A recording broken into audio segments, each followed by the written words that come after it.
Hi sir, hello madam जी। हाय। नमस्कार sir, नमस्कार madam जी। आइए, नमस्ते। क्या नाम है आपका? আমার নাম পিয়ালি স্যার। कहाँ से हैं आप? আমি হচ্ছে সেই কলকাতা থেকে এসেছি। খুব কষ্ট পরিশ্রম করে। अरे वाह। দেখতে পাচ্ছেন আমার বাবা এসেছে আমার সঙ্গে। अरे वाह। बिल्कुल। আমি আজকে একা আসি না, আমি হচ্ছে আমার বাবাকে নিয়ে এসেছি। আমি যেখানে যাই আমার বাবাকে নিয়ে যাই। আমার বাবা ছাড়া আর কেউ নেই। আমার বাবাই শুধু কাজ করে বেড়ায়। আমার বাবা একজন চাষি। আমার বাবা হচ্ছে চাষ করে আর আমি হচ্ছে শুধু পড়াশোনা করি। আমার অনেক ইচ্ছা আমার পুলিশ হওয়ার, তাও আমি বাবার কাছে ওটা টাকা নেই, তাই আমি পুলিশ হতে পারবো। क्या बात है, क्या बात है, क्या बात है। वाह। আমি একটি চাষির ঘরের মেয়ে স্যার। আজকে দেখতে পাচ্ছেন আমার বাবা চাষির ড্রেস পরেই চলে এসছে। ये तो बहुत बड़ी बात है, मतलब देश के अन्नदाता किसान है हमारे। আজকে আমি একা গান গাইবো না, আমার সাথে আমার বাবাকে নিয়ে গান গাইবো। ইন্ডিয়ান মঞ্চে আমি আমার বাবাকে বলার জন্য কিছু বলছি। বাবা কিছু বলো তুমি। প্রথমেই বলি নমস্কার স্যার, নমস্কার ম্যাডাম জি। वालेकुम अस्सलाम, नमस्कार। क्या नाम है आपका? আমার নাম সেই কানাই চাষি। আমি খুব কষ্ট করে ফসল ফলাই, কিন্তু ফসলের দাম পাই না। তাই খুব কষ্ট পরিশ্রম করে মেয়েকে মানুষ করেছি, বাউল শিল্পী বানিয়েছি। क्या बात क्या है, बात है, क्या बात है। वाह। আমি নিজেও কিন্তু একটি বাউল শিল্পী না। এই টুকটাক মাঠে যে সময় কাজ করি, গুনগুন গুনগুন করে গান গাই। সেইভাবেই আমি আমার মেয়েকে তৈরি করেছি, আমার মেয়েকে গান শিখিয়েছি। আজকে গান শিখে বাবার সঙ্গে লড়াই করবে, বাবার সঙ্গে টক্কর দিয়ে আমার মেয়ে গান গাইবে, সেটা ডুয়েট গান। क्या बात है, क्या बात है काजी, क्या बात है। আমার মেয়ে, আমি নিজে গান শিখিয়েছি, কিন্তু আমার থেকে ভালো গান গায়। খুব ট্যালেন্ট আমার মেয়ের ভিতরে আছে। এটা আমি এই ইন্ডিয়ান মঞ্চে বড় গলায় বলতে পারি, কারণ সংসারের প্রায় কাজই এই বাচ্চা মেয়েটি করে এবং আমার সঙ্গে মাঠে হেল্প করে। सही बात है। আজকে আমার মেয়েকে বাউল শিল্পী বানিয়ে আমি নিজেকে খুব গর্ব বলে মনে করি, কারণ এরকম শিশু শিল্পী খুব কমই দেখা যায়। এই ইন্ডিয়ান মঞ্চে এরকম শিশু শিল্পী নিয়ে এক চাষি হয়তো এই প্রথমবার এই মঞ্চে এসেছে, পা রেখেছে, সেটা হলো আমি। দেখতে পাচ্ছেন সেই চাষির বেশেই আজকে ইন্ডিয়ান মঞ্চে ঢুকে পড়েছি আমার মেয়েকে নিয়ে। আমার মেয়ে আজকে গান গাইবে, আমিও তার সঙ্গে গান গাইব। যেই গান, নাচের গান, ভাইরাল গান, যেই গান শোনার পরে এই মঞ্চে কেউ চেয়ারে বসে থাকতে পারবে না, সবাই উঠে দাঁড়াবে, সবাই নাচবে, সবাই আনন্দ করবে। আমি বলবো এই সমাজের, এই পরিবেশের প্রত্যেকটা বাবা যেন এরকম মেয়ে তৈরি করে, প্রত্যেকটা বাবা যেন এরকম ছেলেকে তৈরি করে, পড়াশোনার মাঝামাঝি কিছু একটি শেখানোর, যেরকম আমি শিখিয়েছি একজন চাষি হয়ে। क्या बात। হয়তো এই সমাজে দাদা ভাইদের অ্যাভেলেবেল টাকা থাকতে পারে, কিন্তু টাকা থাকলেই সব কিছু হয় না, টাকা থাকলেই সব ইচ্ছা পূর্ণ হয় না। क्यों क्यों ऐसा, क्यों ऐसा। টাকা থাকলেই এরকম মেয়ে মানুষ করা যায় না। মানুষ করতে গেলে ইচ্ছা লাগে, মানুষ করতে গেলে একটা বল লাগে, যেটা আমার মেয়ের ভিতরে আমি দেখেছি, তাই আমার মেয়েকে গান শিখিয়েছি। आप यहाँ क्या करने आए हैं? আজকে এই মঞ্চ কাঁপিয়ে দিতে চলেছি আমার মেয়ে আর আমি একসঙ্গে লড়াই করে। নমস্কার, আমাদের গানটি শুরু করছি। গানটি ভালো লাগলে এই মেয়ে আর এই চাষি বাবার সঙ্গে সবাই মিলে থাকবেন, লাইক সাবস্ক্রাইব কমেন্ট করে জানাবেন কেমন হলো আমাদের এই প্রোগ্রামটি। নমস্কার, আমরা শুরু করছি আমাদের সেই হিট গান। बट तेरे को गाना अच्छा गाना पड़ेगा बेटा। ऑल द बेस्ट, अच्छे से गाइएगा।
আর বলতে পারি দু চার কথা, কেন সিরিয়াস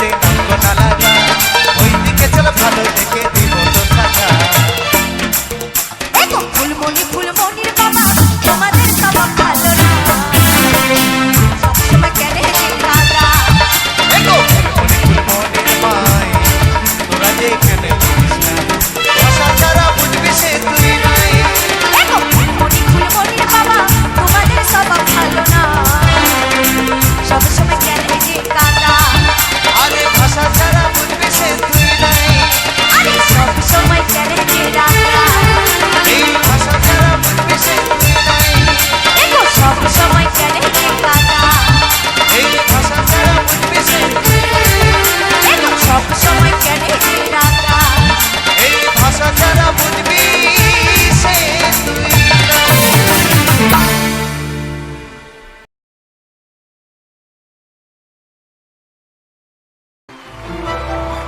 একদম ভালো, একদম ভালো, ফাটাফাটি দুর্দান্ত ফাটাফাটি, খুব ভালো, খুব ভালো, খুব ভালো। অসাধারণ তোমার গলায় জাদু আছে।